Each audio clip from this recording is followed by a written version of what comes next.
शिवबाबांच्या आशीर्वादानं काम करणाऱ्या या सगळ्या नगरीमध्ये जे काम उभारले हे प्रचंड अद्भुत आहे. यायला खूप उशीर केला अशा प्रकारची भावना माझ्या मनामध्ये निश्चितपणाने निर्माण झाली.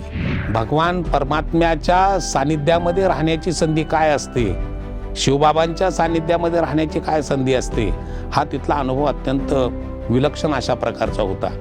माझ्या महाविद्यालयीन जीवनामध्ये मी अनेक नाटकांच्या मध्ये कामं केली, परंतु अनेक वर्षानंतर ज्यासाठी नाटकामध्ये काम करायला पाहिजे अशी बोधप्रद काही स्किट या ठिकाणी पाहायला मिळाली. आज या ठिकाणी पुन्हा गावाकडे जाण्याची परतण्याची वेळ येत असली तरी पुन्हा आपण परत कधी येऊ अशा प्रकारची भावना मनामध्ये येते आहे.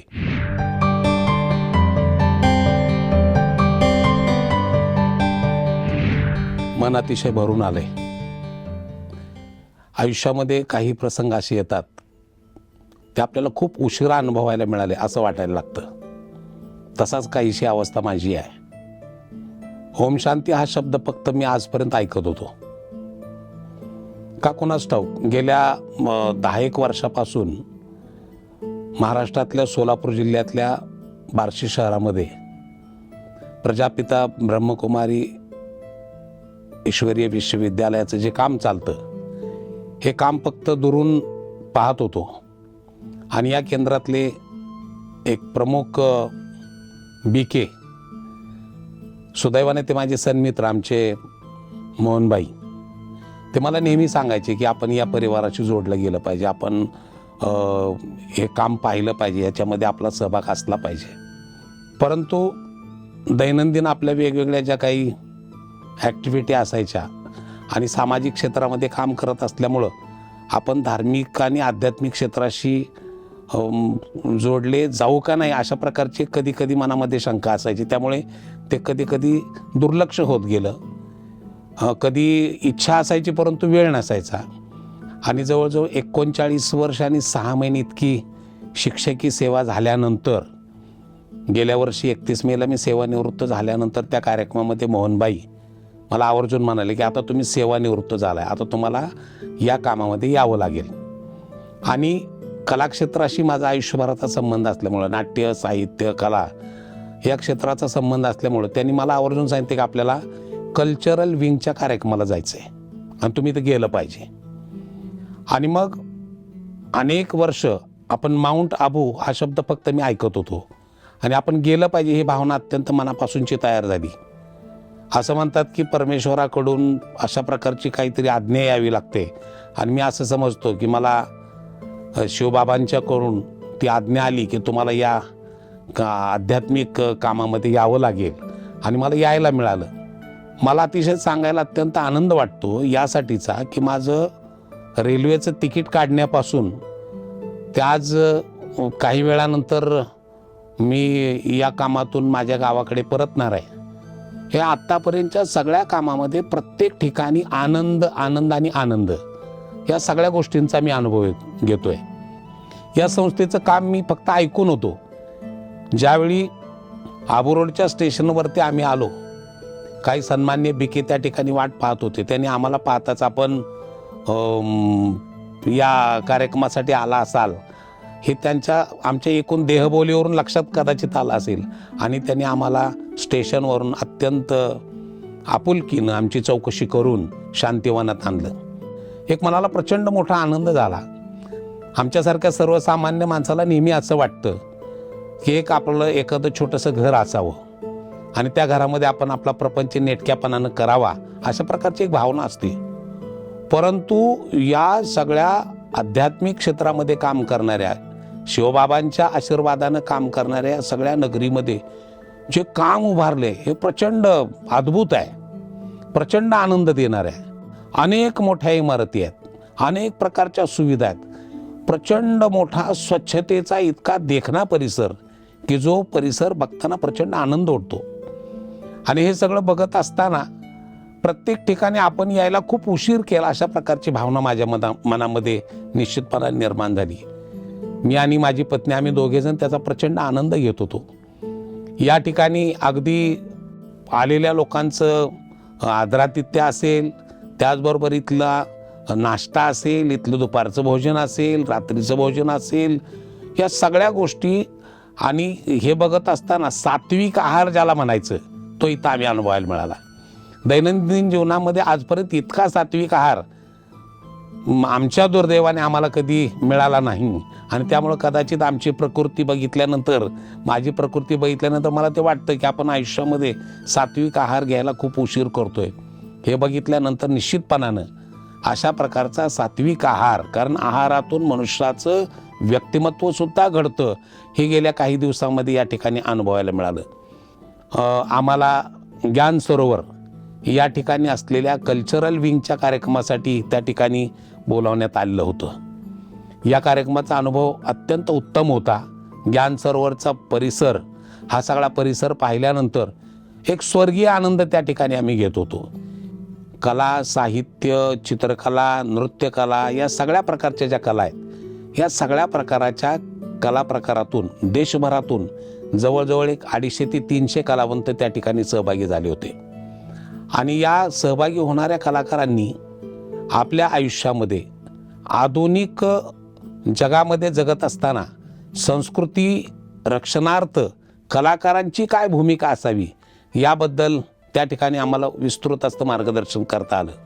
कला ही केवळ मनोरंजनासाठी नसून ती संस्कृतीच्या रक्षणासाठी सुद्धा तिचा उपयोग झाला पाहिजे. उत्तम समाज निर्मितीसाठी कला ही अत्यंत आवश्यक आहे, अशा प्रकारची भूमिका मला त्या ठिकाणी मांडण्याची संधी मिळाली. या निमित्तानं अनेक मान्यवरांची काही भाषणं ऐकायला मिळाली. सुदैवाने त्या प्रांगणामध्ये मला राजयोगिनी सुदेश बहनजी यांचाही आम्हाला त्या ठिकाणी आशीर्वाद मिळाला, त्यांच्याशी वार्तालाप करायला मिळाला. आणि त्याचबरोबर राजयोगिनी चंद्रिका बहनजी यांच्याबरोबरही वार्तालाप करायला मिळाला. त्यांच्याबरोबर त्यांचं राष्ट्रव्यापी जे काम सुरू आहे ते काम कशा पद्धतीनं चालतं याच्याबद्दलची माहिती आम्हाला घेता आली. त्याचबरोबर त्या परिसरामध्ये अनेक समर्पित भावनेनं काम करणारे जे लोक आहेत, त्यांची समर्पणाची भावना पाहून मनाला एक प्रकारचा आनंद होत होता. अनेकांनी आयुष्यातला मेजर पार्ट ऑफ लाईफ, कोणी 50 वर्ष, कोणी 60 वर्ष, इतका कालावधी या परिसरात घालवलेला आहे. अत्यंत समर्पित भावनेने ही लोक काम करत आहेत.